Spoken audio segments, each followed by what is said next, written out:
De parte de la Cámara le doy la bienvenida a todos, les agradezco por participar y Willy, te dejo tus 10 minutos para comenzar. Bueno,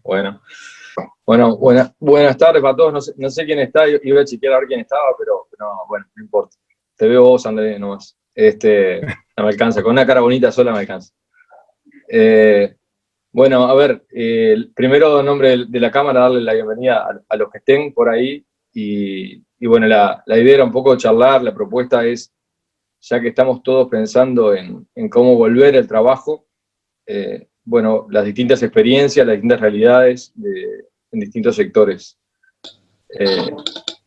Básicamente, para concretar el tema, ya que después tenemos más gente que va a estar hablando y va a darle distintos enfoques, yo quiero referirme a dos temas importantes. Primero, nosotros parados como directivos o como gente que tiene que tomar decisiones, hay dos realidades. Primero, ¿cuál va a ser ese nuevo trabajo? ¿Cuál va a ser esa nueva realidad desde el punto de vista de la demanda? O sea, ¿cómo va a ser?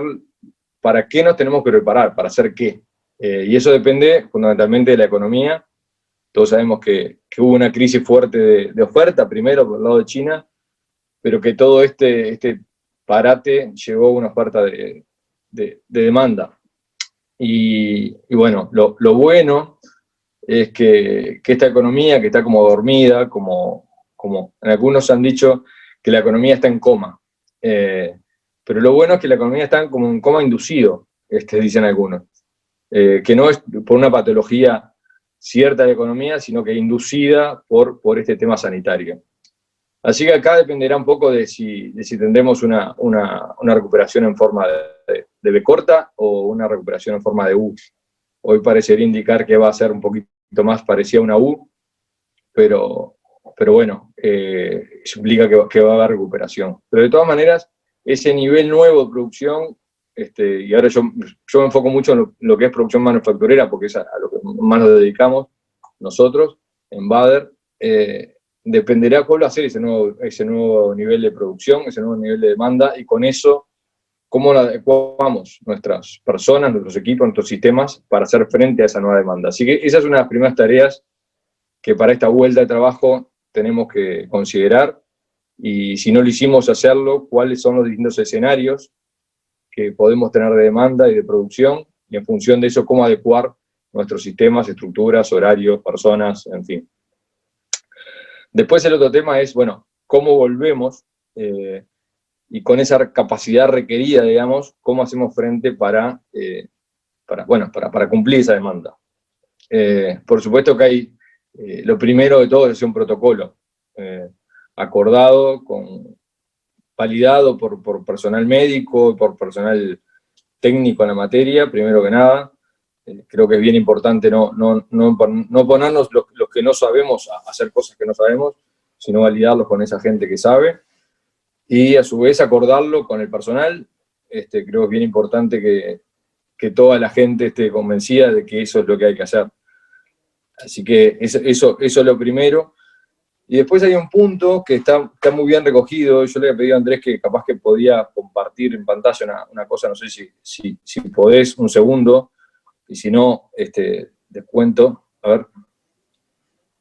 Ese es un protocolo de la Dirección Nacional de Salud, General de Salud, del Ministerio de Salud Pública, donde le llama algoritmo, la verdad que, perdón, pero no puedo leer bien, algoritmo de actuación para manejo de trabajadores de sectores no sanitarios con contactos SARS. En fin, nombre largo, pero lo que dice ahí básicamente es qué hacer en distintos casos. Y acá hay un caso bien particular. Ese lo mostré para que vean que existe, después si quieren lo mandamos, no es para leerlo ahora, simplemente para que vean que es un documento oficial. Pero hay un punto bien importante que es donde dice exposición laboral estrecha. Y define más abajo, si tomás para abajo, Andrés, qué es la exposición laboral estrecha. Bueno, en este caso lo que esperamos es que el intendente por lo menos acceda a ver cómo puede reflejarse lo que... Para mí no. ¿Sigo? Ok. En la exposición laboral estrecha es que básicamente dice que si la gente está cara a cara por más de 15 minutos, o comparte ambiente cerrado, sin adecuada ventilación por más de 2 horas, o a menos de 2 metros, o a través de objetos o herramientas no desinfectados. Eso es básicamente lo que dice ahí. ¿Qué quiere decir? Y bueno, después en el protocolo que estaba arriba dice que cuando sucede eso, cuando hay una persona que pueda estar infectado o sospechoso de infectado, confirmado o no, se debe actuar de esa manera. Y por ejemplo lo que dice ahí es que tiene que irse en cuarentena durante 7 días en principio y hacerse el test, y ahí en función de eso volver o no volver o pasar más días de cuarentena. Entonces desde el punto de vista productivo, sea en una fábrica o sea donde sea, si dijimos la producción, la demanda va a ser menor, pero sí la tenemos que satisfacer para cuidar a nuestros clientes y para producir todo lo que podamos, es muy importante que tengamos la capacidad. Entonces, uno de los riesgos que tenemos que minimizar es justamente esto, que nuestra gente tenga el mínimo de exposición laboral estrecha. En la medida que nosotros tengamos mucha gente con exposición laboral estrecha, tenemos un riesgo muy alto de que, dado un infectado o sospechoso de infectado, tengamos que mandar toda esa gente a su casa. Y eso es algo complicado, porque si uno tiene justamente, imagínense una demanda, un cliente que está esperando algo, y mi gente la tengo que mandar a mi casa, le digo, no te entrego, cuando pasé 3 meses sin entregar nada porque no había demanda, porque estábamos todos parados. Entonces, hay algunas cosas que hay que hacer, y ahora me pongo un poco a hacer un punteo de cosas prácticas. Primero, por supuesto, el uso de tapabocas es muy importante. Si bien no está recogido en eso que está mostrando Andrés ahí, es bien sabido que es importante que el tapabocas ayuda. Si bien no está discriminado en ese paper, pero es importante y es una buena práctica. Otra buena práctica es obligatoriedad de higienizarse las manos periódicamente. Por ejemplo, cada 2 horas toda la gente tiene que lavarse las manos, o en su defecto con alcohol. Porque lo que hay que disminuir acá es no solamente el contacto, sino la carga viral. En la medida que la carga viral solamente se produce contagio cuando la carga viral es bastante alta. Entonces, no alcanza, aunque haya una persona que tenga coronavirus y que esté al lado, sino tiene que estar al lado por determinado tiempo para que genere una carga viral suficiente para contagiarme. Entonces, un lavado de manos periódico va cortando, haciendo como cortafuegos, y entonces elimina que la carga viral se acumule. Por supuesto que otra consecuencia que tenemos que analizar son las instalaciones. Es otro punto importante para detenernos. Instalaciones comunes, comedores, vestuarios, baños. Uno no estaba preparado para esto, y generalmente, si bien hay regulaciones en cuanto al número de baños y tamaño de vestuarios, ventilación y demás, no es suficiente para esta realidad.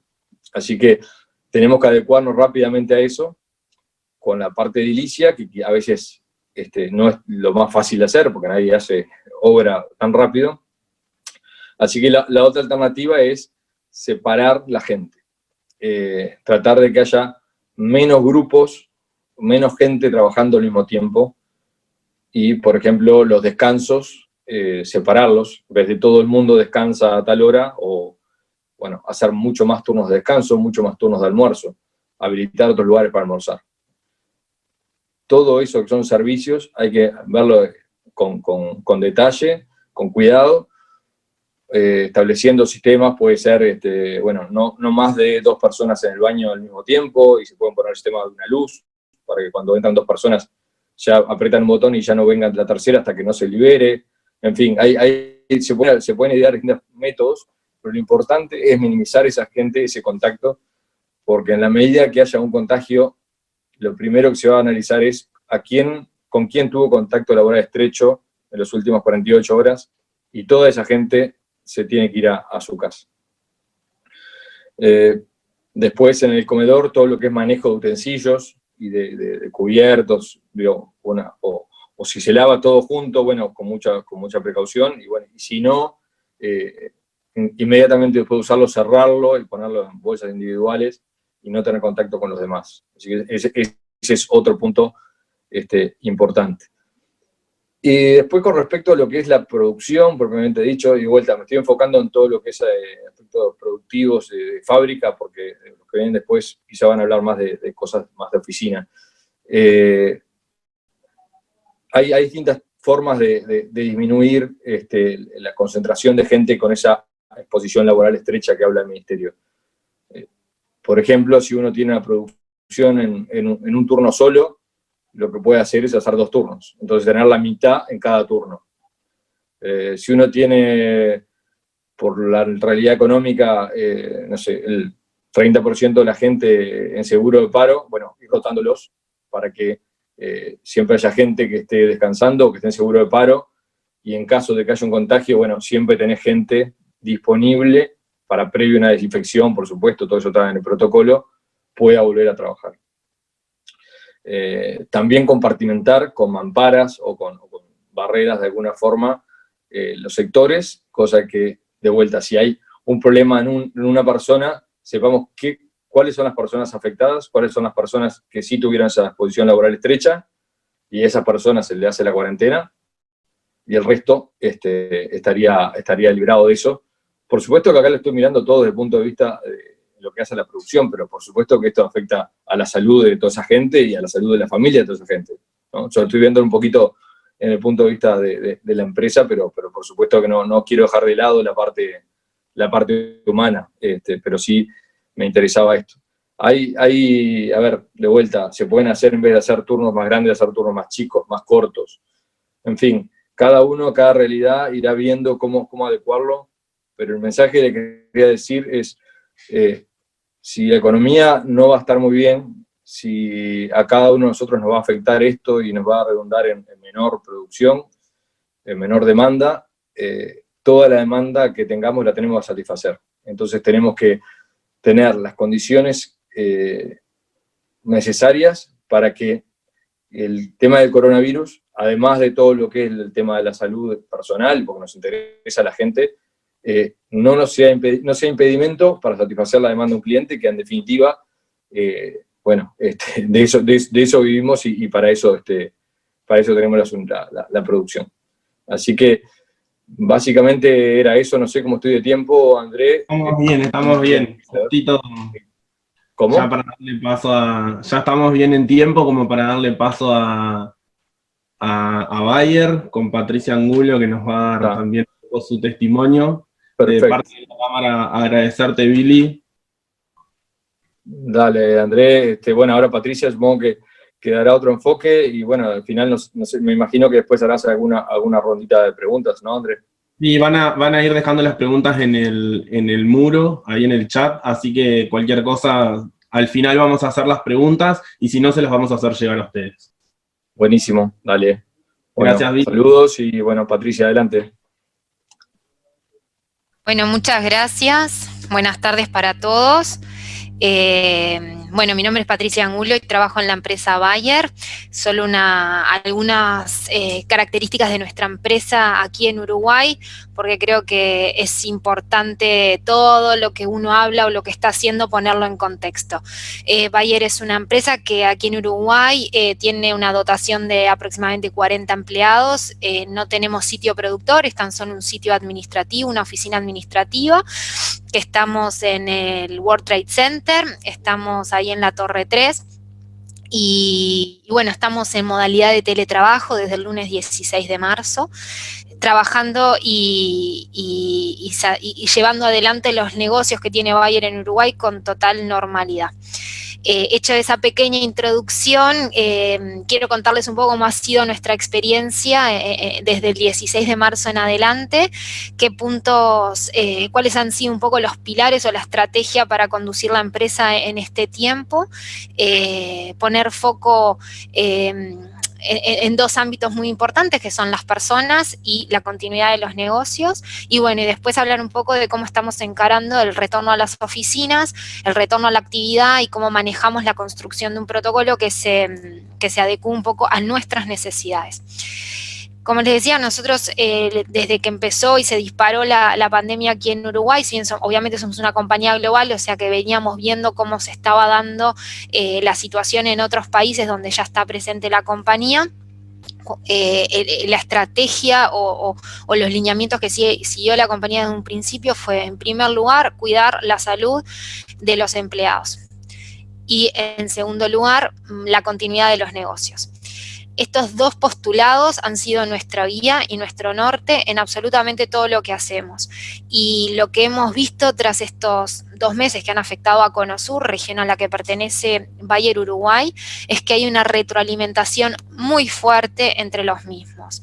Es decir, que el foco del liderazgo y de la gestión haya estado en primer lugar en los empleados, ha permitido que este segundo foco, que es mantener a la empresa operativa, mantener los negocios funcionando, se pueda cumplir.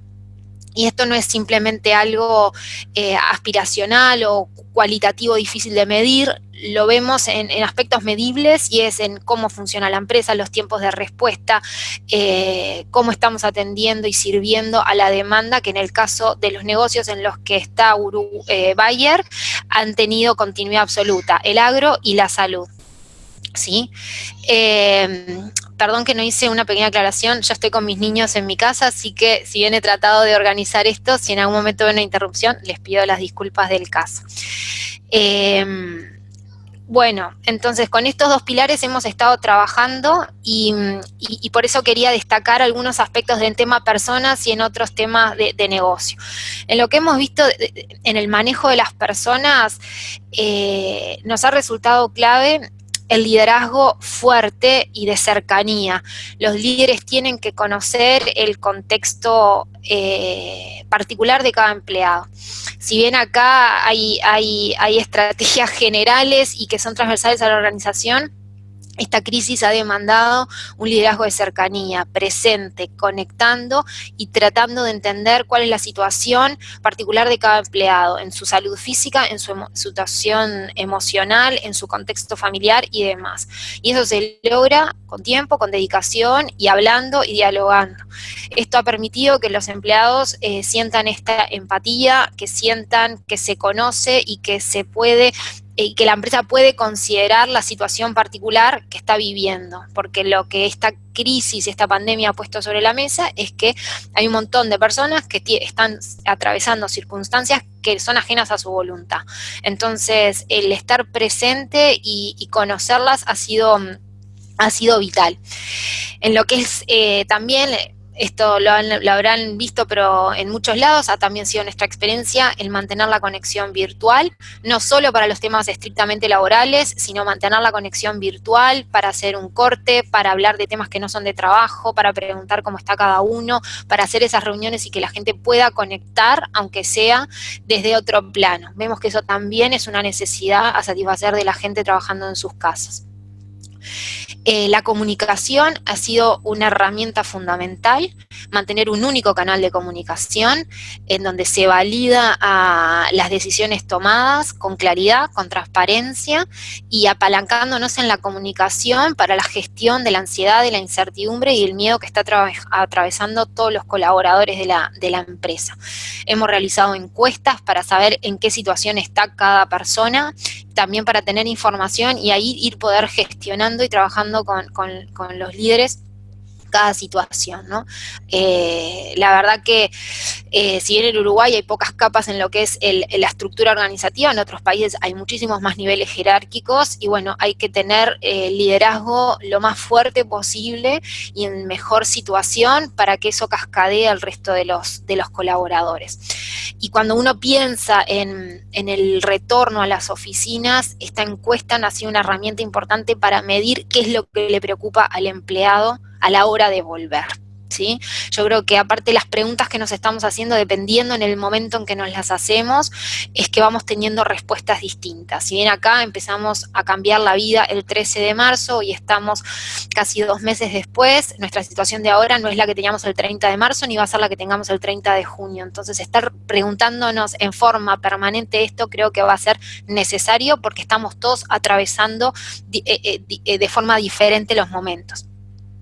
En lo que son aspectos de motivación, lo que creo es que toda esta pandemia ha acelerado procesos de cambio y han puesto sobre la mesa proyectos muchos relacionados con la transformación digital de las empresas, y es una muy buena oportunidad para generar proyectos que motiven a los empleados y que sean partícipes de los cambios que sí o sí todas las organizaciones vamos a atravesar.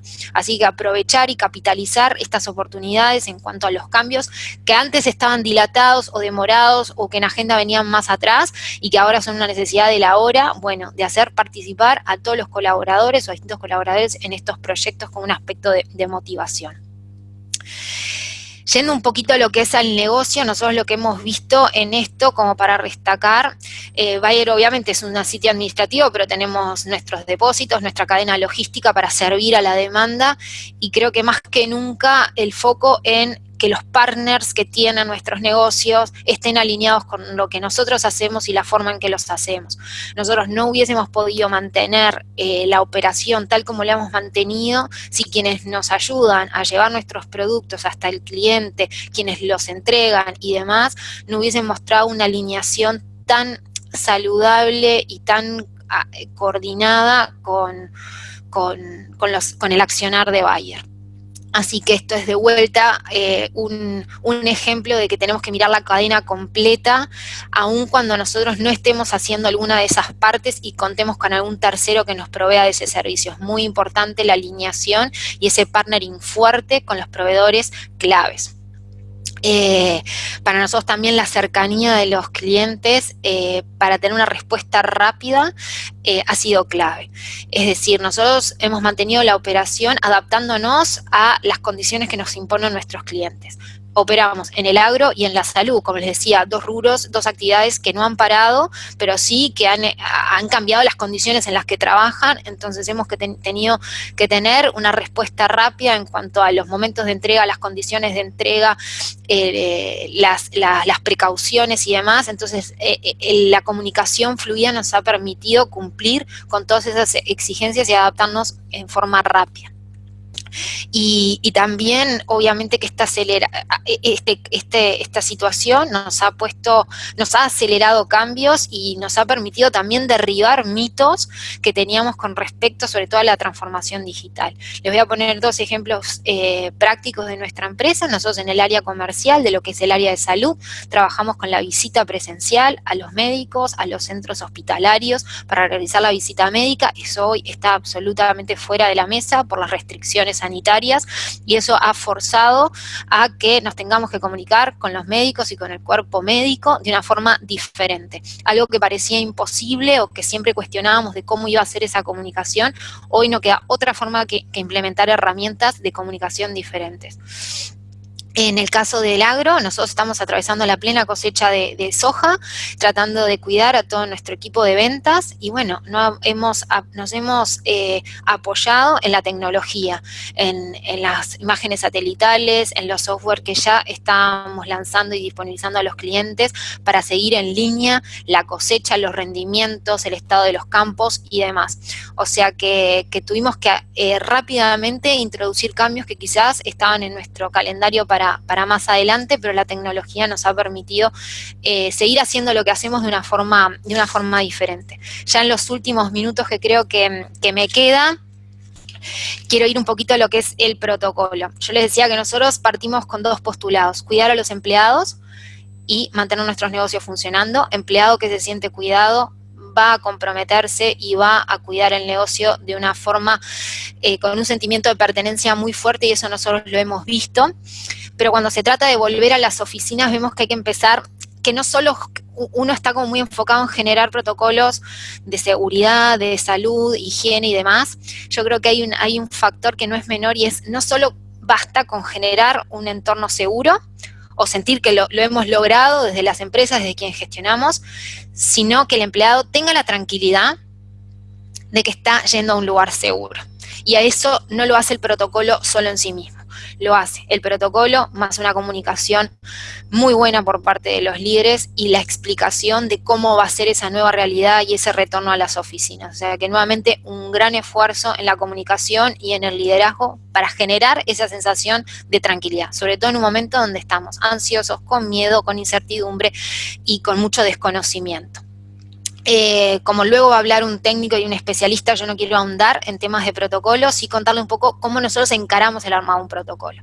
Obviamente que como empresa multinacional recibimos lineamientos de afuera, pero sí es fundamental el tomar lo que sirve, pero no aplicar como un copy-paste, porque todas las oficinas son diferentes. Nosotros estamos en una oficina, en el World Trade Center, donde no se abren las ventanas, donde nos tenemos que tomar un ascensor hasta el último piso, donde no tenemos un comedor, por lo que los empleados salen a comer a lugares públicos, donde tenemos un piso que es todo alfombrado, donde el espacio no permite establecer todos los flujos de circulación que nos gustaría. Entonces, les pongo esas características porque nuestro norte es adecuar todos los lineamientos que estamos recibiendo a nuestra realidad, ¿sí?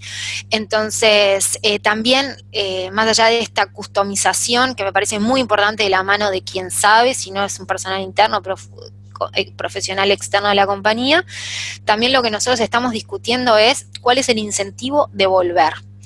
No es que no queremos volver, sino que de vuelta, cuidamos a los empleados y cuidamos el negocio. Entonces acá creo que hay que hacer, o las empresas deberían hacer, cuál es el incentivo de volver, un análisis de riesgo de volver, porque como bien decía Billy recién, cuando se presenta un caso, si hay alguien contagiado, alguien infectado, qué implica y si eso pone a la compañía y a la operación en un riesgo de que su continuidad o la marcha de sus negocios se vean interrumpidas, ¿no? Entonces, en nuestro caso, que es un sitio administrativo, estamos pensando en cuáles son los incentivos de volver, cómo vamos a volver y analizar bien las particularidades de nuestro espacio físico, ¿no? Y mucho más una preocupación de cómo reanudamos tareas comerciales que sí requieren, más allá de las oficinas, la circulación de nuestros colaboradores y el contacto con otras personas. Estamos focalizándonos en temas de mucho de control de ingreso, en cuestionarios a los empleados o a cualquiera que visite las oficinas, en una autoevaluación de su estado y con quién trabaja, en control de temperatura, en preservar a todos aquellos que tengan factores de riesgo y que no se reintegren al trabajo. Y bueno, hacer todos los protocolos de higiene y cambiar lo que sea necesario, asegurar una tasa de ocupación que permita cumplir con el distanciamiento físico recomendado y obviamente las adecuaciones edilicias necesarias para que esto sea una realidad.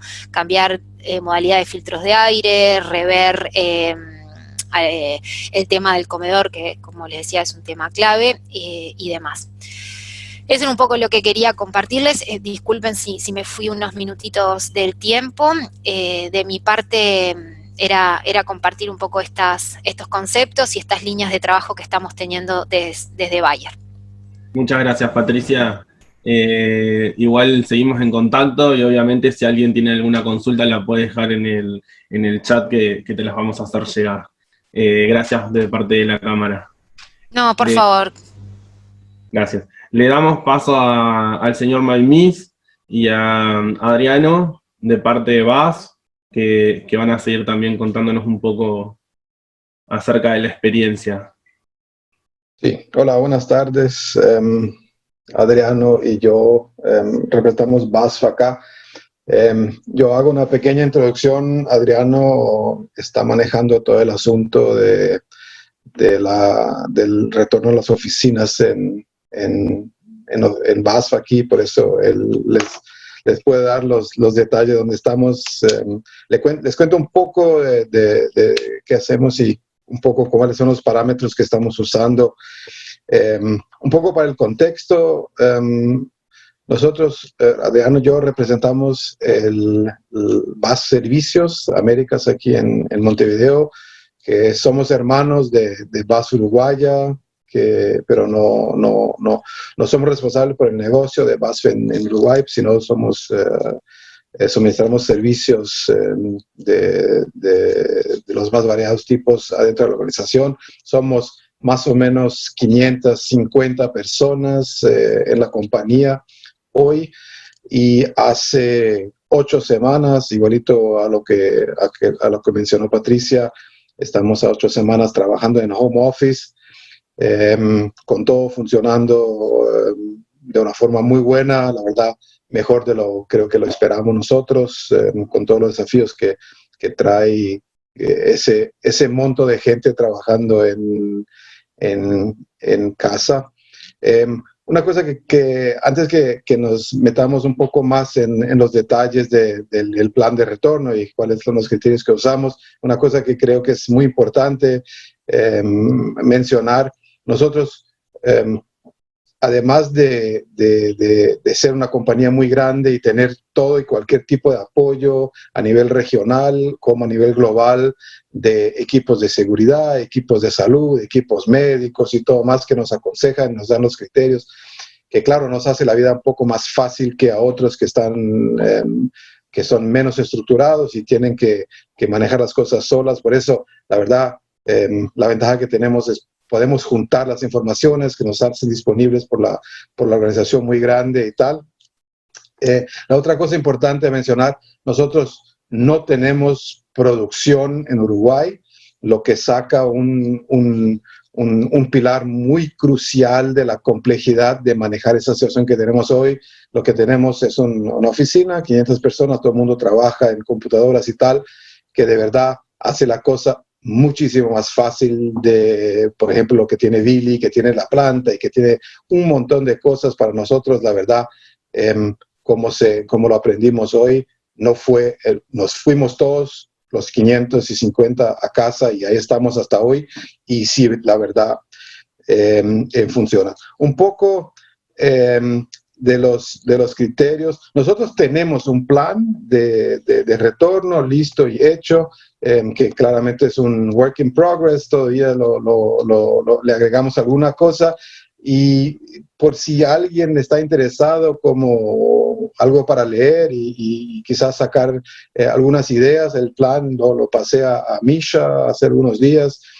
Siempre lo discutimos en el directorio de la Cámara, o sea, con mucho gusto, si alguien, por favor, o Andrés, o André, o Misha, lo tienen, lo pueden leer, y si tienen algún tipo de consulta, con mucho gusto les contestamos a las preguntas. Antes de meterme demasiado en detalles, que lo sabe mucho mejor Adriano, una cosa que es muy, muy importante para nosotros, y muy igual a lo que dijo Patricia, el criterio más importante, además de, sin mencionar salud y seguridad y higiene y todo eso que son los protocolos que se tienen que establecer, el criterio más importante para nosotros es la voluntariedad de la gente. O sea, si tenemos un plan, tenemos una fecha, decidimos que el 18 de mayo, el lunes, vamos a lo que llamamos reabrir las oficinas. No nos gusta decir retornar para no generar una presión psicológica en la gente de que tienen que volver, ¿no? Es una completa voluntariedad a todos los niveles. Empieza conmigo y va hasta el más bajo de la jerarquía, puede decir por sí solo. No creemos que estamos en condiciones hoy de evaluar la situación verdadera del mercado, del virus, y cómo es volver a las oficinas. Y creo que por más que tengamos un montón de protocolos, reglas y todas cosas en listas y en aplicación, vamos a aprender un montón de cómo es volver a la oficina y qué quiere decir. Tenemos un límite máximo hoy definido de gente que puede volver, que es el 30% de la población, no más que eso. Por el momento no entendemos que lleguemos a tantos, pero es una sospecha mucho más que una información confirmada que tenemos. Si en caso de que haya más gente que quiere volver a trabajar en las oficinas que esos 30%, trabajaremos en turnos. Quiere decir, y por los consejos de los médicos de la compañía, pero también de las autoridades locales, en turnos de 15 días, que tiene una cierta lógica porque es el tiempo de incubación, es el tiempo de la cuarentena. O sea, nos aconsejaron muy fuerte que no lo hagamos en menos que eso, porque permite que el turno que esté trabajando esas 2 semanas, si hay un enfermo ahí, se va a desarrollar y lo vamos a entender. Lo mismo para casa y después cambia. Y por el momento no estamos dando ninguna posibilidad, cosas que todo el mundo pregunta, ¿puedo venir solo martes y jueves? Porque lunes, martes y viernes tengo que cuidar de mis hijos. Eso genera una complejidad que para el principio es demasiado grande. Por eso los criterios son esos. Y la última cosa, antes que pase la palabra a Adriano, todos los criterios que seguimos son estrictamente los de las autoridades locales y de los especialistas dentro de BAS. Para nosotros eso siempre significa, es un criterio mínimo. O sea, si exigen 50%, bajamos para 30%. Y también lo mencionó muy bien Patricia. De todo tipo de consejos que te dan, de todo tipo de ayudas que te dan, hay el momento donde tienes que considerar las condiciones locales. Y la vuelta en Montevideo de BAS es dada a la situación local. Los índices de pandemia están bastante más positivos que en otras partes del mundo, que nos da la confianza de volver. Por eso hay un elemento muy fuerte de local, con toda ayuda que se tiene, de decidir, y creo que varios lo dijeron, es una tarea de liderazgo. Adriano y yo somos 2 que representamos el liderazgo de BAS, pero hay mucho más gente allá, y es una tarea que es persona por persona por persona. Creo que ya hablé un montón. Adriano, te paso la palabra. Bueno, gracias, Mike.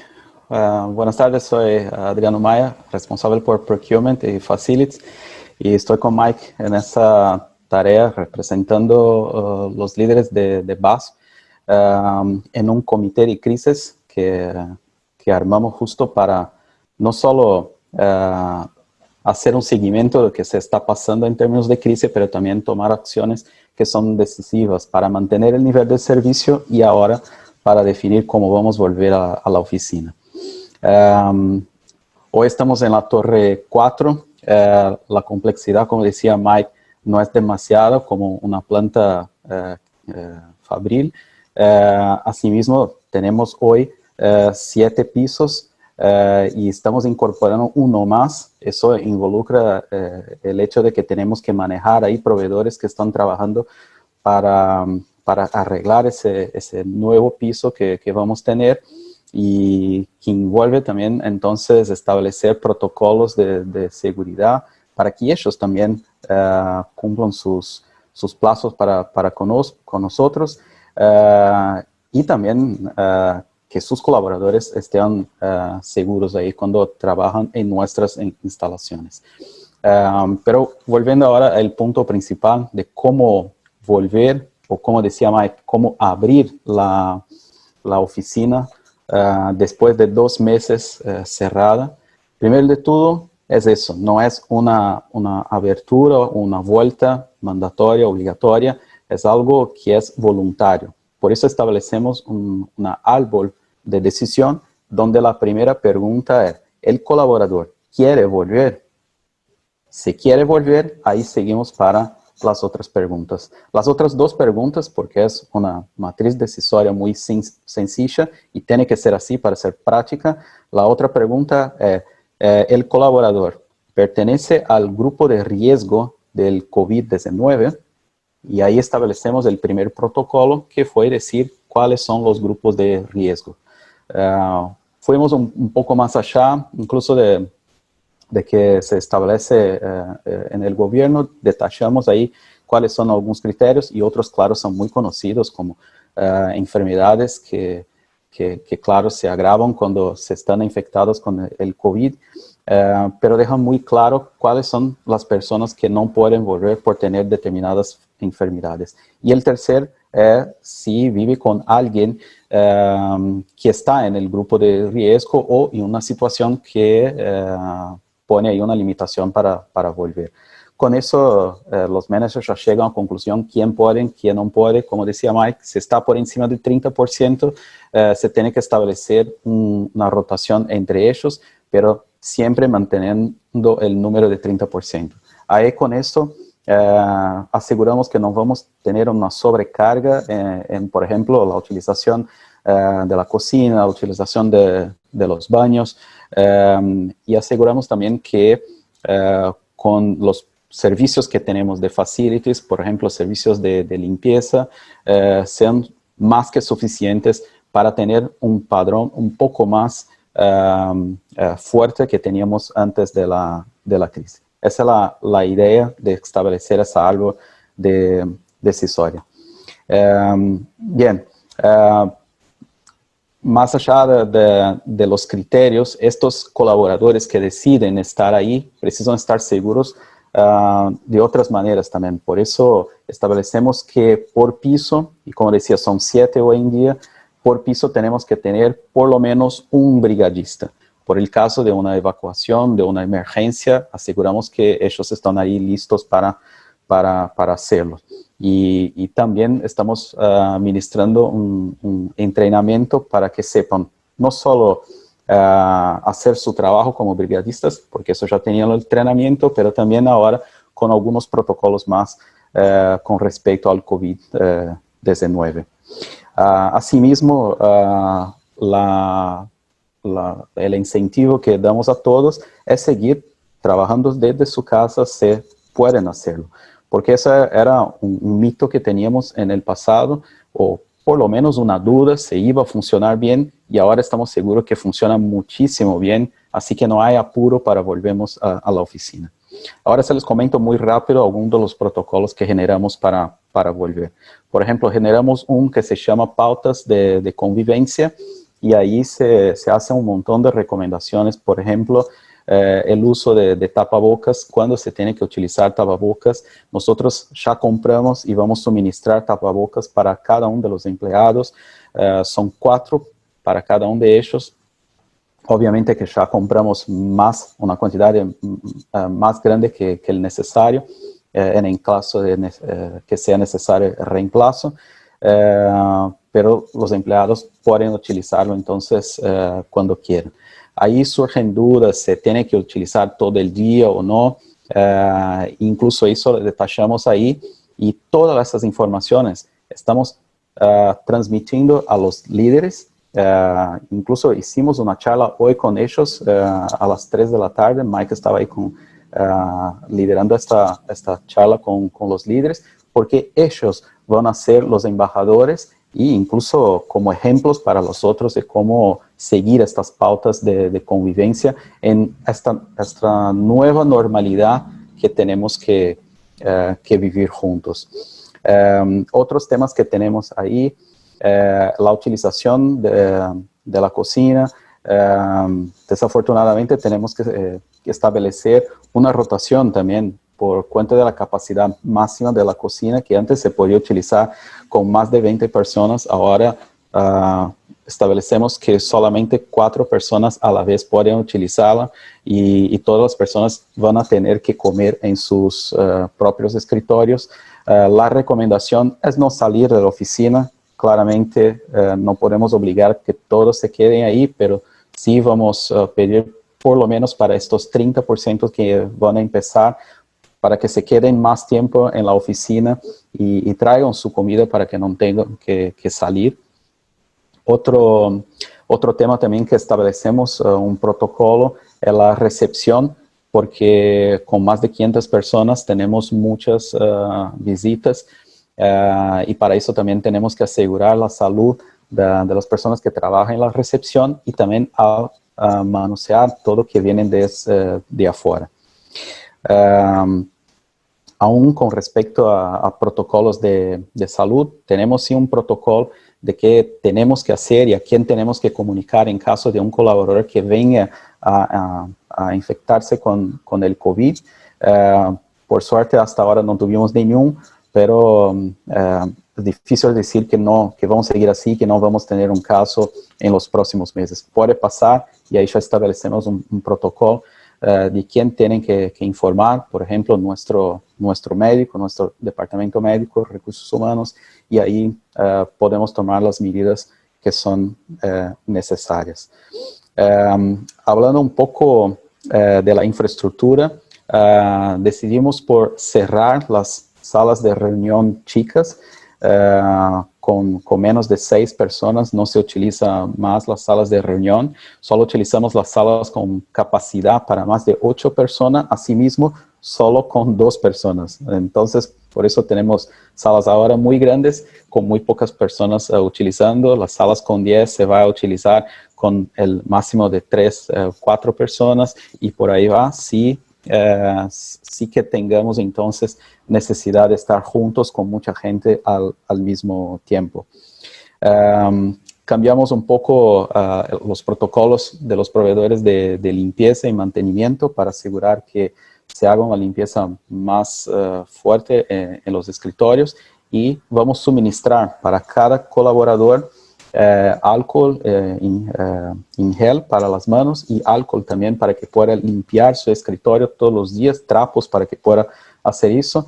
Y la idea es que no tener solo la responsabilidad de la limpieza en las manos de los proveedores de limpieza, pero también que ellos incorporen su manera de trabajar hábitos de limpieza más estrictos, más fuertes. Y por último, pero no menos importante, también estamos en contacto con World Trade Center para asegurar que los protocolos de ellos sean satisfactorios. Por ejemplo, cuántas personas en el ascensor, asegurar que de alguna manera haga una información visual cuando las personas lleguen al edificio, que sepan exactamente cuánto se pueden utilizar a la vez en el ascensor. Bueno, esos son algunos de los protocolos que tenemos, y para otras medidas o incluso una flexibilidad aún mayor, más grande con la vuelta a las oficinas, este comité de crisis decidió que vamos a seguir haciendo un monitoreo de lo que llamamos post-pandemic indicators, que nada más son de que la curva de contagio, los óbitos, seguir monitoreando cómo está la situación en el país, y también un control de las medidas del gobierno y las recomendaciones que recibimos de base en la región. Bueno, son esas las medidas que estamos tomando, y quedamos a las órdenes si tiene más preguntas después. Adriano y Mike, muchas gracias de parte de la Cámara. Obviamente van a ir surgiendo preguntas, y al final, si están, se las vamos a hacer llegar, y si no se pueden quedar hasta el final, se las hacemos llegar y le damos respuesta a quien las hizo. Le vamos a dar paso a Ileana Borgonet de Pérez del Castillo. Ileana, ¿estás por ahí? Bueno, buenas tardes a todos. Ileana Borgonet de Pérez del Castillo. Bueno, gracias a la Cámara por generar esta instancia y por estar trabajando tan activamente en generar estas instancias de temas tan importantes que se originan a raíz del coronavirus. El coronavirus ha impactado en las relaciones laborales en muchos aspectos. Podemos estar horas hablando de un enfoque legal, todo lo que ha repercutido esta situación. Pero bueno, el objetivo en estos minutos que tenemos es centrarnos en lo que es seguridad y salud, y para eso primero hacemos un marco legal general en materia de seguridad y salud, que es normativa que sigue aplicando en este contexto, normativa anterior que continúa aplicando, a lo que se adiciona, y ahí vamos a la segunda parte de la exposición, específicamente lo que refiere al protocolo. Primero, ahí está. Existe un derecho de todo trabajador a exigir un ambiente de trabajo sano y seguro, y como contrapartida encontramos ese deber del empleador de proteger la seguridad y salud de los trabajadores. Se ha entendido que en la medida que el empleador es quien tiene el poder de dirección, quien administra los medios de producción de la empresa, es también en quien recae la obligación de garantizar justamente ese ambiente adecuado de trabajo. Muy brevemente, este derecho de todo trabajador, de trabajar en un ambiente de trabajo sano y seguro, se desprende de la interpretación de varios artículos de la Constitución y de una cantidad de otras normas de distintos rangos, leyes, convenios internacionales ratificados, decretos, resoluciones, etcétera, que confirman este derecho y también buscan dar respuesta a la pregunta de, bueno, el contenido, qué es lo que debe hacer cada empresa para cumplir justamente con esta obligación que está a su cargo de proteger la seguridad y salud de los trabajadores. Es imposible mencionar y analizar la cantidad de normas en materia de seguridad y salud que existen. Hay normas generales, hay normas sectoriales, vinculadas a los más diversos tipos de temas, como ser trabajo en altura, exposición a ruidos, cargas, millones, y se van ajustando también según la industria. Pero sí me interesa resaltar dos decretos porque tienen directa implicancia en el tema del protocolo que vamos a ver a continuación. Estos son el decreto 291 del 2007 y 127 de 2014. El decreto 291 de 2007 dispone que toda empresa tiene que contar con una instancia de cooperación entre el empleador y los trabajadores. El objetivo de esa instancia que dispone la norma es tratar todos los temas vinculados a los riesgos en el lugar de trabajo. Planificar acciones de prevención, promover capacitaciones, llevar un registro de los siniestros. En definitiva, la norma busca generar una instancia conjunta de empleador-trabajadores para tratar todo lo vinculado a la seguridad y salud en el trabajo. En segundo lugar, el decreto 127 de 2014 es un decreto que dispuso que las empresas tienen que implementar servicios de prevención y salud en el trabajo. Muy brevemente se indica, estos servicios de prevención estarán integrados por un médico especialista en salud ocupacional y un profesional o técnico con determinada titulación, a modo de ejemplo, técnico prevencionista. Esta norma ha sido prorrogada varias veces respecto a su entrada en vigencia. Actualmente algunas industrias, y para algunos casos, es que es exigible, pero es interesante también mencionarla porque, como veremos, está mencionada en la norma que dispone la obligación del protocolo.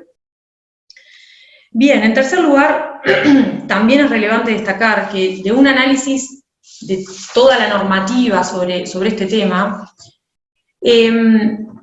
como un aspecto fundamental a tener en cuenta para las empresas es que se entenderá que las empresas cumplen con su obligación de proteger seguridad y salud de trabajadores siempre que cumplan las medidas que están a su cargo y a su alcance para garantizar ese ambiente seguro y sano. Es decir, sin perjuicio del desenlace, no se obliga a la empresa a un resultado, no se obliga a la empresa a que no suceda un siniestro, por ejemplo, o una enfermedad profesional, sino que a lo que se obliga es a cumplir con las medidas de seguridad que recaen en su parte.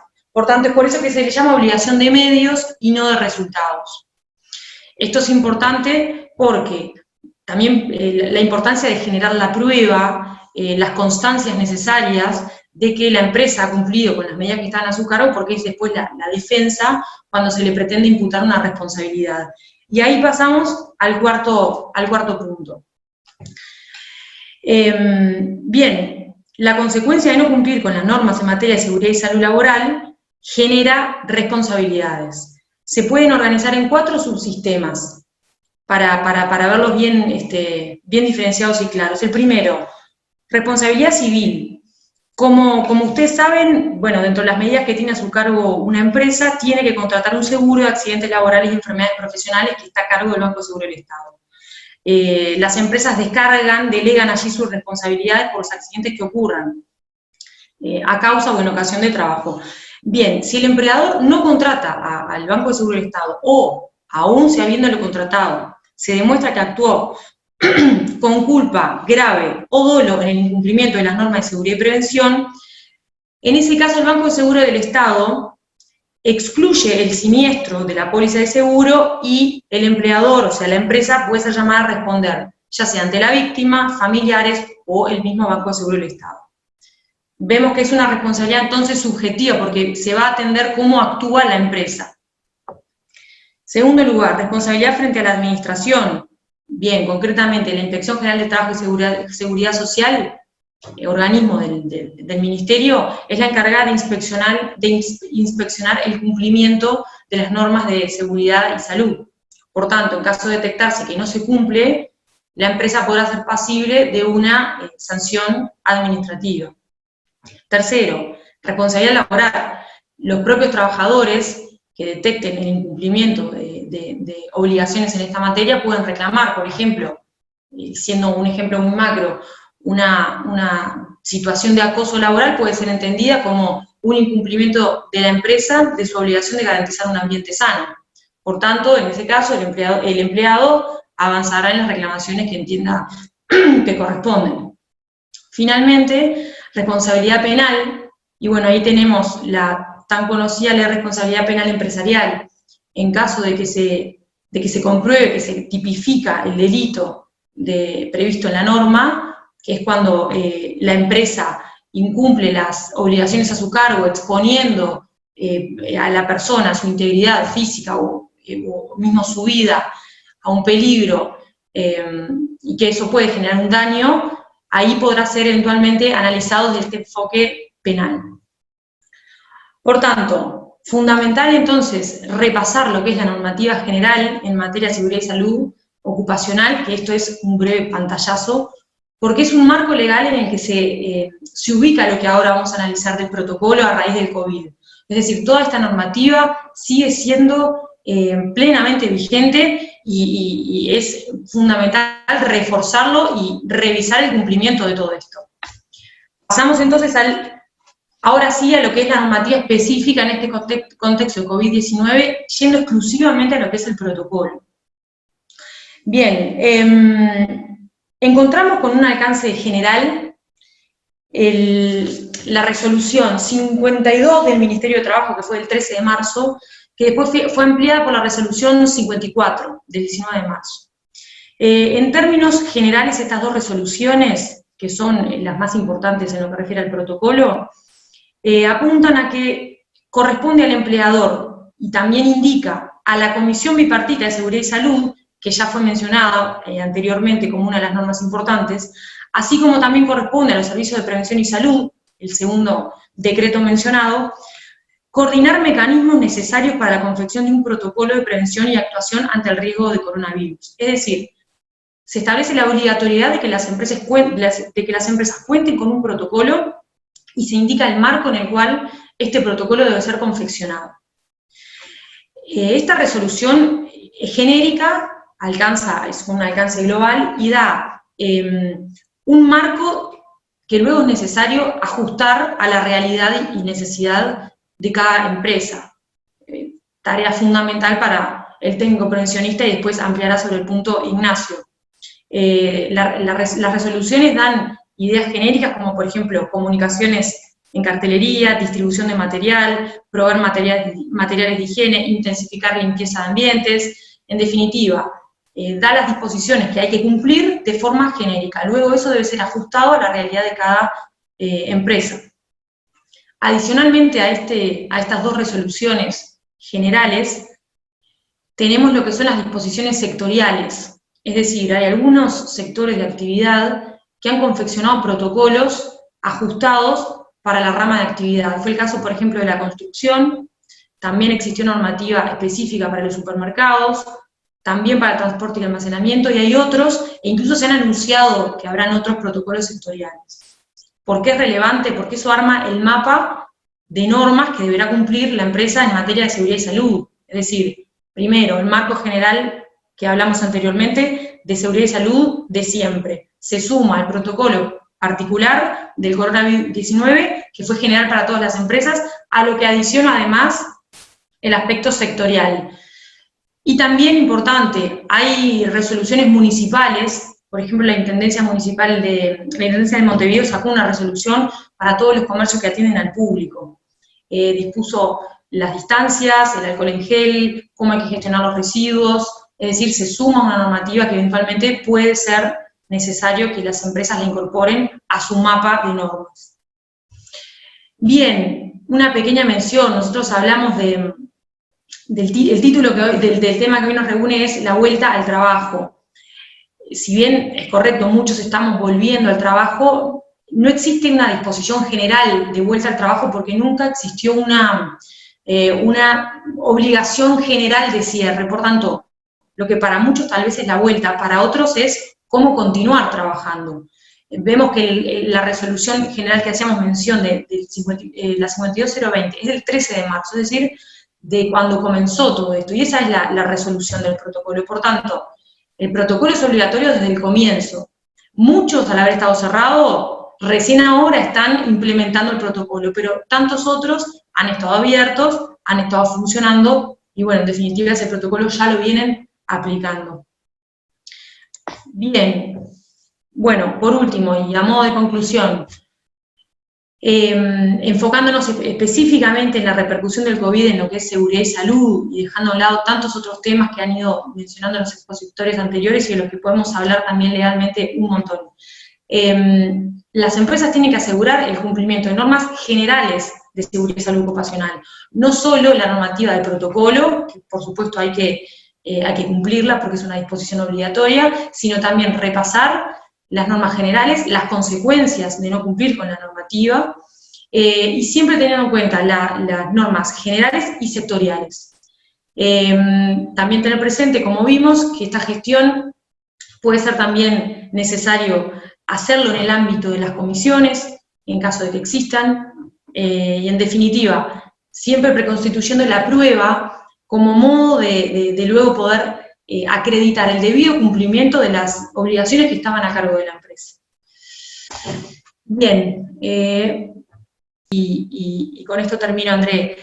Por supuesto que, como bien comentaban anteriormente, Patricia creo que fue que lo comentó, más allá del cumplimiento de toda la normativa, siempre es fundamental tener en cuenta el lado humano en la aplicación de los protocolos, que eso sin duda va a conducir al éxito y a salir de la mejor forma posible de todo esto, siempre atendiendo al lado humano, de la mano con todo lo legal.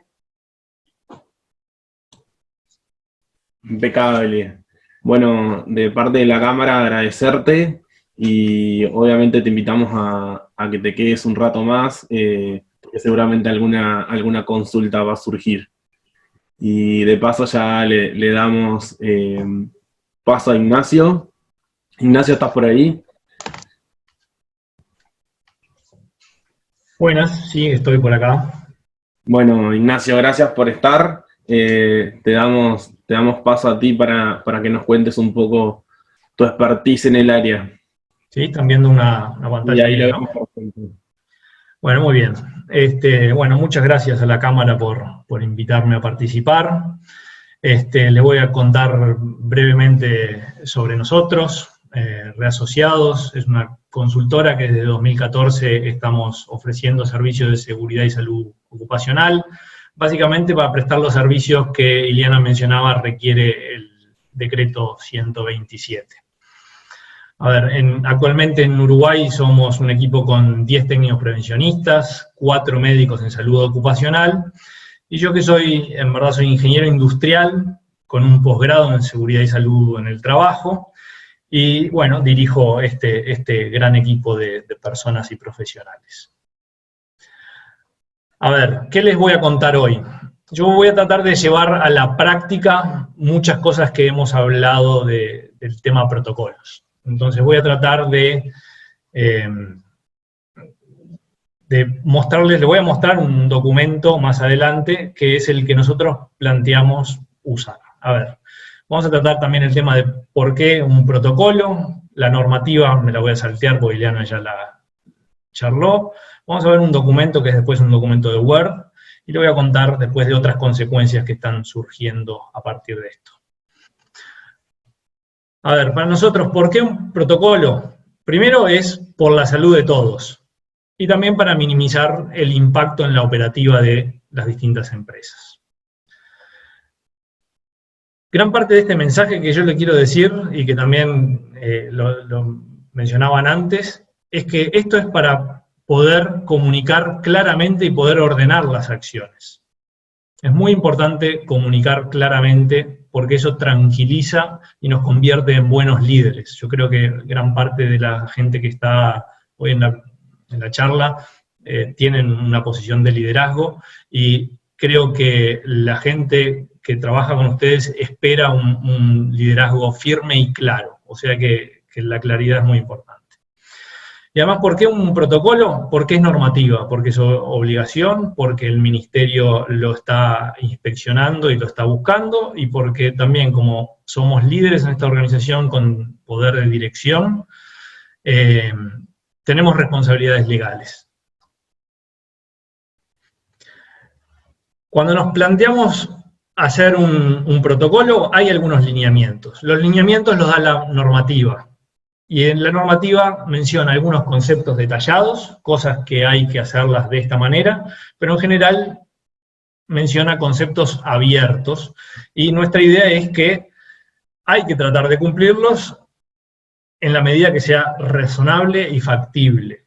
No tratemos de hacer más de lo que podemos, ¿sí? Y no dejemos de publicar y acordar primeras versiones de los protocolos por hacer cosas perfectas. Tratemos de ir avanzando con una primera versión aplicable y cumplible. Seamos conscientes de que no se puede eliminar el riesgo y el riesgo pasar a ser cero. El riesgo se reduce. Entonces todas las medidas tienden a minimizar el riesgo. Y por último, todas las medidas ustedes ya las conocen, ya las han escuchado nombrar una cantidad de veces. Entonces lo que yo les voy a proponer hoy es ponerle un poco de orden a esas medidas.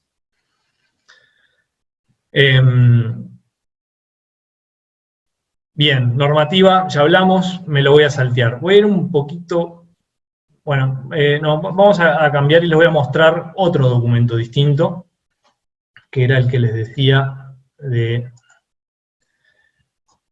el documento de Word. Se ve, creo, con tamaño razonable, espero. Ahí lo estamos viendo perfecto. Bien. Nosotros proponemos organizar las medidas en 4 categorías. De alguna manera también lo propone la normativa. La normativa que lidera esto para nosotros es la resolución 54 que mencionaba Ileana. Las 4 áreas en donde creemos que se pueden organizar todas las ideas sobre medidas que puedan tener son en medidas de comunicación, medidas de comunicación, medidas de higiene, medidas administrativas y de organización del trabajo, y medidas de actuación ante casos positivos o con síntomas. Todo lo que se les ocurra creo que puede ser agrupado de acá. Y vamos a ver ejemplos de esto. Este documento surge de formar una plantilla que tratamos de crear en la segunda quincena de marzo, cuando esto estaba empezando, y que la hemos configurado de una manera que sea tan flexible que la hemos aplicado en industria, en comercios, en oficinas administrativas, en la educación, en el agro, en muchas cosas hemos configurado este protocolo para ajustarse a las necesidades. ¿Y cómo lo hemos hecho? Hemos puesto en blanco y negro todas las cosas que creemos que son normativas y todas las tenemos que cumplir, y hemos puesto en gris ahí todo lo que nuestros técnicos y médicos han discutido con clientes, empresarios y empleados para ajustar a la realidad de cada empresa. Los protocolos hay que ajustarlos a la realidad de cada empresa, no hay algo que valga para todos, ¿sí? Bien.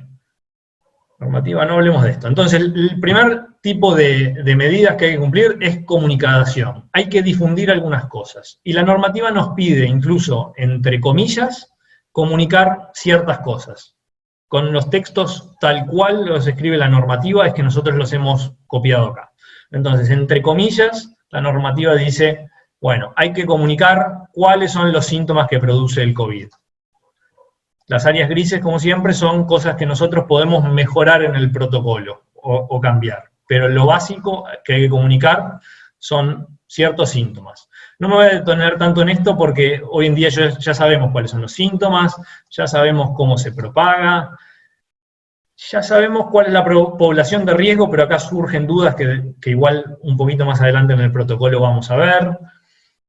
Ya sabemos cuáles son las medidas de prevención, y estas las detallamos porque estas hay que comunicarlas, y en general pide que se comunique en carteleras, promover el lavado frecuente de manos, cómo hacerlo, estornudar y toser sobre el pliegue del codo, evitar tocarse la cara. Esto pide la normativa que esté en carteleras que sean visibles por los empleados y por el público. O sea que acá hay alguna medida que hay que llevar a las carteleras.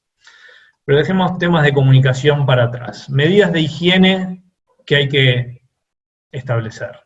Todos ya hemos escuchado de jabón, alcohol, etc. Para darle credibilidad y de vuelta transparencia y comunicar claramente, nosotros proponemos que a lo que dice la normativa de que haya disponibilidad en cantidades suficientes y nomina algunos lugares, baños y cocinas, establecer frecuencias cuando podamos, establecer responsables, si la responsabilidad va a recaer sobre los empleados o si va a recaer sobre una empresa de limpieza. Alcohol en gel, ¿dónde se va a distribuir? Todas esas cosas son ya bastante conocidas. Charlemos un poquito de elementos de protección personal. En particular hay uno que destaca, que es el uso de la mascarilla. Y como todo con esta enfermedad ha ido evolucionando y hemos ido aprendiendo, la mascarilla ha sido uno de los conceptos que hemos ido cambiando. Al principio la normativa nos decía la utilización de mascarillas era solo para aquellos que estaban con síntomas para evitar contagiar a otros. Eso fue evolucionando y el Ministerio de Salud Pública ahora propone, y parece haber un consenso mundial, el uso de tapabocas de tela en varias capas que cubran nariz y boca y que se lave y cambie a diario. Entonces ya no es la mascarilla homologada con certificación N95 que filtra tantas partículas o tal. No nos podemos poner tan exquisitos en qué máscara, pero de vuelta, dentro de lo factible y realizable, usar una mascarilla de tela lo es, y sabemos que minimiza un poco el riesgo. Acero quizá no, pero ayuda. Entonces, en general se está promoviendo en la gran parte de las empresas el uso de máscaras. Sobre todo cuando no se pueden mantener las distancias o cuando estamos en contacto con mucho público. Y para su referencia, alguien decía que repartieron 4 máscaras por empleado. Un criterio que estamos viendo en muchas empresas es que se están repartiendo 2 máscaras por empleado, que cada uno es responsable de lavarla, la usa un día entero, la lava al final del día, al día siguiente, mientras se seca, usa la otra. ¿Sí?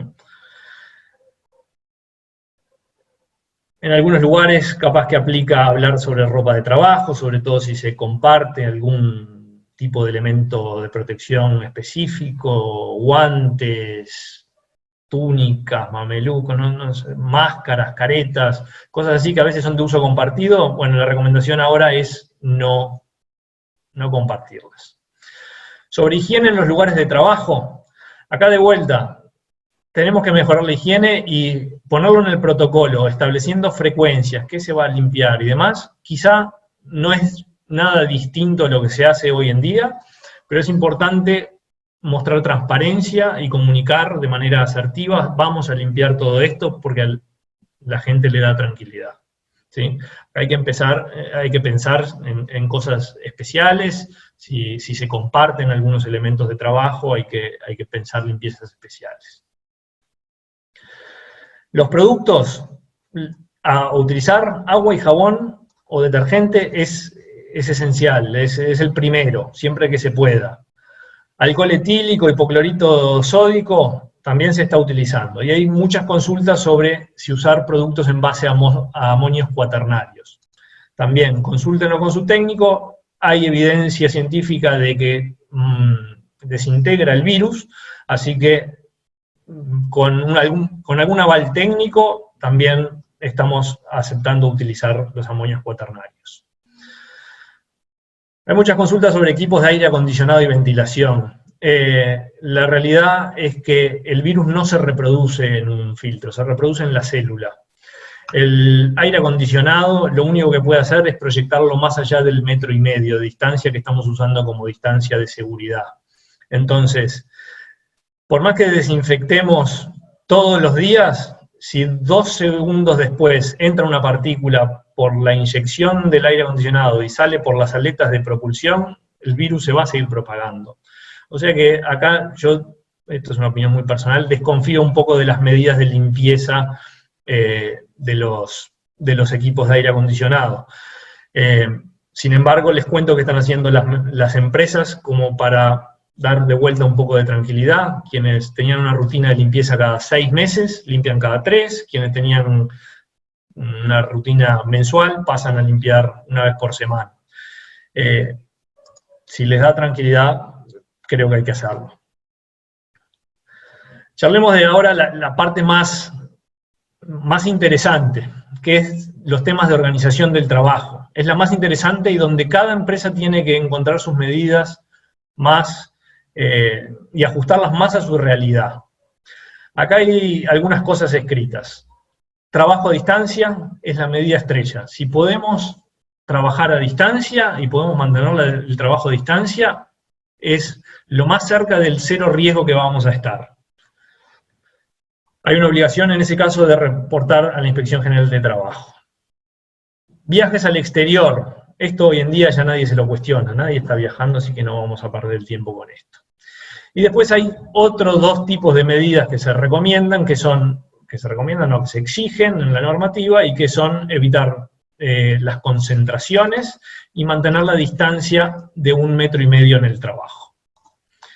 Y acá, esto no solo es muy importante pensar cuáles son las medidas que hay que tomar, sino pensar el impacto. El impacto que puede tener una persona que haya tenido, que haya sido enfermo de COVID, confirmado, y cómo podemos hacer para romper esa cadena de contactos. Y una de las medidas principales va a ser decir, nunca estuvo esa persona infectada, nunca estuvo a menos de 1,5 metros de otras personas. Si podemos garantizar eso, podemos garantizar que, o por lo menos reducir el riesgo a un mínimo de que otra persona se haya contagiado, y también podemos continuar con la operativa, porque si no, esto va a disparar medidas de aislamiento y de cuarentenamiento de una cantidad de gente que haya estado en contacto. O sea que es importante mantener esta distancia. Piensen en recepciones, capaz que se pueden poner barreras físicas, rayas en el piso, o barandas, o cintas, lo que fuera, entre escritorios.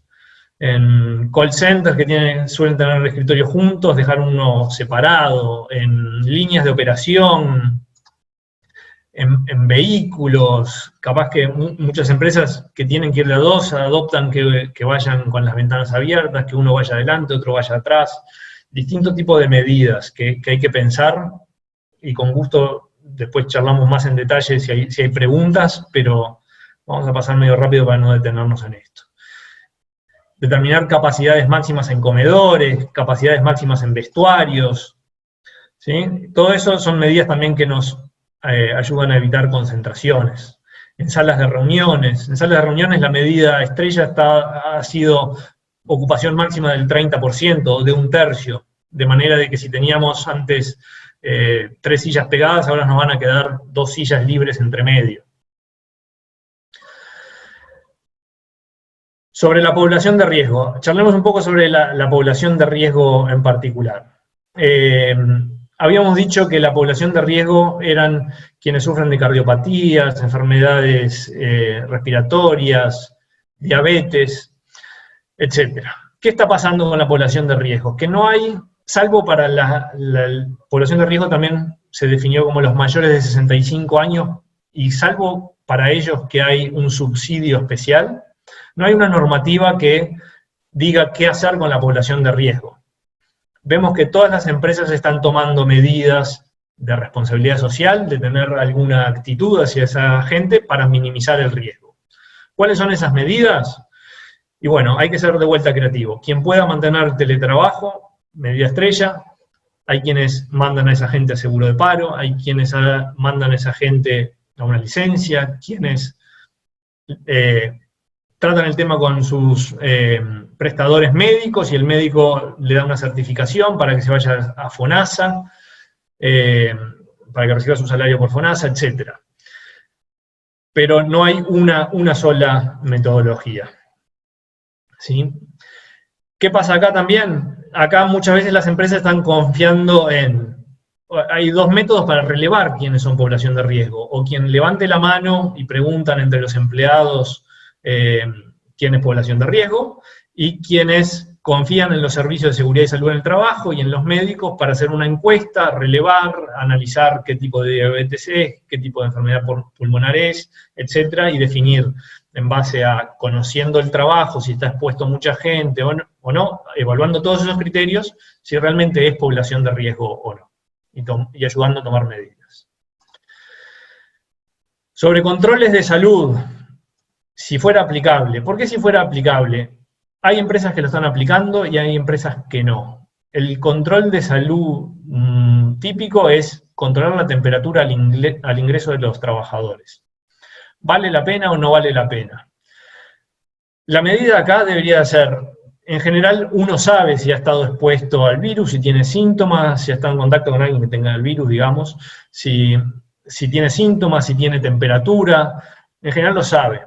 Entonces, la medida estrella acá es que todo el mundo sea consciente y no concurra a trabajar si tiene algún síntoma, y promover eso. ¿Qué es lo que pasa?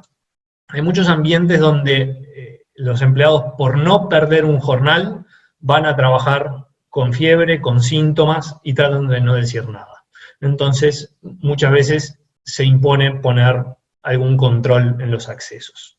Pero esto no es normativa, es un criterio. El último grupo de medidas, las medidas de actuación ante casos positivos o con síntomas. Vamos a referirnos a la normativa y el decreto 93, que es el que habla de permanecer aislados por lo menos durante 14 días. ¿Quiénes?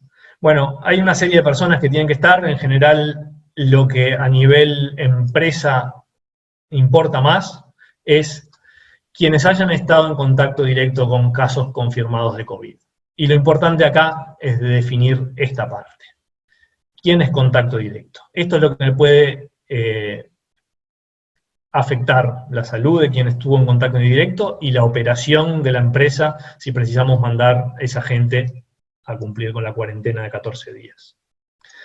Entonces, la normativa define contacto directo al haber estado a menos de 1 metro del enfermo o compartido artículos de uso frecuente. Este criterio, como de la misma manera que se mostró al principio en un documento del Ministerio de Salud Pública, el equipo médico nuestro también ha definido que a esa definición que yo les mostraba acá arriba, contacto directo al haber estado al menos de 1 metro del enfermo o compartido artículos de uso frecuente, que no dice ni cuándo, ni cuánto tiempo, hace que las empresas nos pregunten, ¿y si me cruzo en el corredor con alguien me crucé hace 8 días con alguien en el corredor, que hoy sabemos que es positivo, soy un contacto directo y tengo que cuarentenarme cada 14 días? Bueno, a esta definición a nuestro criterio le falta la componente de tiempo y la componente de carga viral. ¿Sí? Entonces, lo que hemos definido, como se mostraba al principio en aquel documento, es que la exposición para que haya una transmisión de carga viral debe ser de por lo menos 15 minutos a menos de 1,5 metros, y además que no es, lo que pasa es que acá también se ha mistificado el número 14, y la normativa insinúa, y todo el mundo también piensa que uno tiene que mirar 14 días para atrás, y si alguien estuve en contacto 13 días para atrás con alguien que hoy tiene síntomas, como que yo me tendría que cuarentenar también. Pero no es así. El criterio médico indica que uno recién contagia o cuanto más cerca de presentar los síntomas, más contagia. Si yo hoy presento los síntomas, probablemente, seguramente hoy esté contagiando. Y probablemente 48 horas antes también lo haya estado contagiando. Pero más allá de 48 horas antes de presentar los síntomas, difícilmente haya transmitido una carga viral muy importante. Entonces vamos a definir el contacto directo 15 minutos, 48 horas antes de presentar los síntomas. Si estuvimos en esa exposición, sí somos contacto directo y sí vamos a automáticamente aplicar el criterio de aislamiento. De todas maneras vamos a mirar, y se recomienda mirar 14 días para atrás, antes de la aparición de los síntomas, todos los casos para analizar y despejarlos, sacar todas las dudas y que el médico mire todos los casos. Estamos llegando ya al final. Avisos. ¿A quién hay que avisar cuando uno tiene síntomas o cuando es confirmado? A su supervisor, a recursos humanos y a los servicios de prevención y salud en el trabajo, si existiesen. No es obligatorio para todas las empresas tener este servicio, pero si existiesen, tienen que participar. Y después hay una recomendación de cómo tratar casos con síntomas o sospechosos. Sobre todo, la medida era, si uno presenta síntomas, acuérdense, no presentarse a trabajar. Si alguien está en el trabajo y presenta síntomas, solicitarse que se retire y consulte a su prestador médico.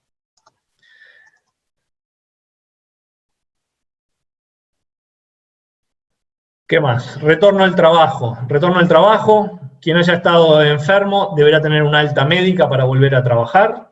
Y también incluimos en general un capítulo de una limpieza especial en caso de que alguien que trabaje con nosotros haya sido diagnosticado con COVID y hacer una limpieza especial en el sector.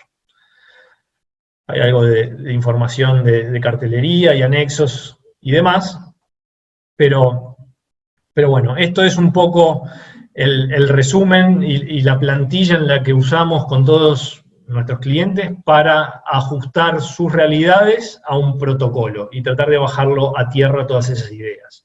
En general no vemos que nadie tenga alguna idea muy única que no sea conocida. Las ideas son conocidas, no esperen que haya algo mágico que resuelva, todo se puede enmarcar dentro de estas 4 categorías en general. No creo que se les ocurra nada que no se pueda encajonar dentro de estos 4 tipos de medidas. Para cerrar voy a volver a la presentación que estábamos viendo antes y comentarles, están viendo el PowerPoint, ¿verdad? Sí, lo vemos perfecto. Bien, entonces, lo último es decirle, el riesgo principal acá ahora es el COVID, pero tengan en cuenta riesgos de otro tipo, que se han desencadenado con respecto, a través de las medidas que estamos tomando para minimizar los riesgos de COVID. Se ha incrementado el uso de hipoclorito y de alcohol, elementos que presentan ciertos peligros. Hay mucha consulta y ideas sobre usar otros productos, cabinas.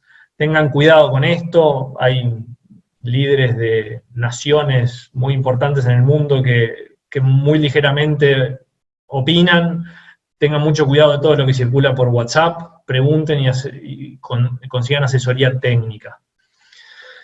Hay mucha gente que también pregunta por temas de teletrabajo y cómo mejorar la ergonomía en casa. Sí, la ergonomía en casa y la organización en casa es un tema, pero los problemas que produce la ergonomía osteomioarticulares son de generación de largo plazo. Si bien se pueden tratar, no es un riesgo sumamente importante.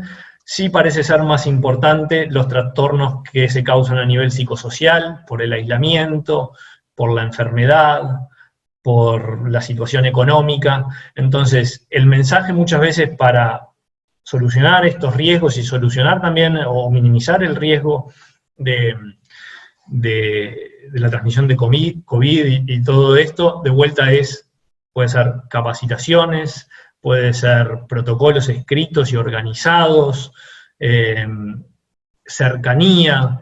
Entonces, nuestro mensaje para destacar es, como líderes, comunicar claramente los planes.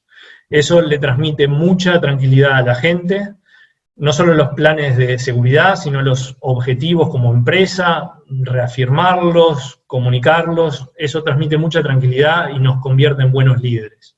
Piensen en todos los jefes de Estado, en todos los países están incrementando su popularidad, y más lo hacen cuando toman medidas, las comunican, hay conferencias de prensa y demás. Transmite tranquilidad el comunicar claramente. Entonces, lo que proponemos es ese protocolo o ese formato de ideas organizadas que creemos, y nuestros clientes nos han dado feedback de que transmite tranquilidad. Hasta acá llegué, muchas gracias. Esa plantilla de Word, si alguien la precisa, con mucho gusto se la compartimos. Escríbanos, pueden escribir al email ahí, y con mucho gusto les pasamos la plantilla para que ustedes la ajusten, y si precisan ayuda, también con mucho gusto.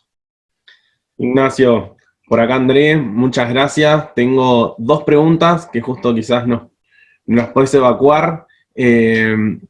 Por un lado, nos escribían por ahí que Viviana Vidal nos consultaba, dice, tengo entendido que no se pueden utilizar las mismas mascarillas por más de 3 horas. No sé qué recomendación nos puedes dar al respecto. Bueno, a ver, para un uso de mascarillas quirúrgicas, siempre el criterio ha sido que no se humedezca, porque cuando se humedece deja pasar algunas cosas y las mascarillas no están homologadas para trabajar húmedas. Pero estamos hablando de vuelta de una situación ideal que no es la que estamos planteando ahora. Incluso húmedas, las mascarillas, sabemos que tienen un nivel de reducción del riesgo, un nivel de reducción de la propagación. En general, se pueden mejorar los protocolos, se puede establecer cada 2 horas, cada 4 horas, todas las veces que quieran. Vemos aceptable la mascarilla de uso diario, y también vemos aceptable reducir esos tiempos, pero no hay nada que indique que hay que hacerlo sí o sí cada 2 horas. Perfecto. Y después, por otro lado, nos consultaban qué información se maneja con respecto a la aprobación de las cabinas de desinfección para el personal. De nuestro lado, los médicos del equipo la están desaconsejando por ahora. No hay informes favorables de la Organización Mundial de la Salud, ni a nivel nacional. Todavía no hay nada aprobado y favorable. O sea que, en principio, por nuestro lado, habría que analizarlo caso a caso, qué productos usan, etcétera, pero como norma general están siendo desaconsejadas. Genial, perfecto. Bueno, vamos terminando por acá. Agradezco en nombre del gerente general de la Cámara, el señor Millagró, principalmente a todos los oradores, también a los participantes que obviamente se quedaron hasta el final. En los próximos días les enviaremos una pequeña encuesta que agradecemos que la llenen, porque es lo que nos ayuda a poder seguir mejorando en estos eventos. Y bueno, quedamos a las órdenes, todos tienen mi mail, y por favor sigamos en contacto.